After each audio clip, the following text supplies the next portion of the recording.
તરેડ ગામમાં કોંજળીના રસ્તાવાળા પ્લોટ વિસ્તારની અંદર હરિભાઈ ધંધુકિયાના ઘરથી લઈ અને ધીરુભાઈ પાંડવના ઘર સુધી પેવર બ્લોક નાખવાનું આજે આ વિકાસનું કામ ચાલુ કરવામાં આવ્યું છે.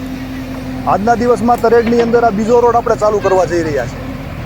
આના પહેલાં સવારના સમયે મધુવન ચોકની અંદર આપણે પેવર બ્લોકનું કામ ચાલુ કર્યું છે અને આજે અહીંયા પ્લોટ વિસ્તારની અંદર પેવર બ્લોકનું કામ ચાલુ કરવામાં આવ્યું છે.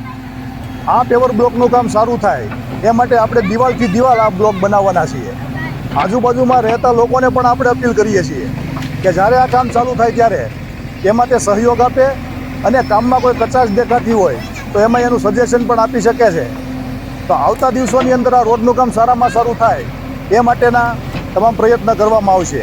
આ સિવાય તરેડની અંદર જે પણ રોડોના કામ બાકી છે એ આગામી દિવસોમાં શરૂ કરવામાં આવશે અને નવા રોડના કામ પણ મૂકવામાં આવશે. તો આ રોડનું કામ સારું થાય એ માટે આ પ્રયત્ન છે અને આ વિસ્તારમાં સારી સુવિધા મળી રહે રોડની એ માટેનો એક પ્રયત્ન કરવા જઈ રહ્યા છે. તેમાં સૌ સહકાર આવે એવી અપીલ કરીએ છીએ.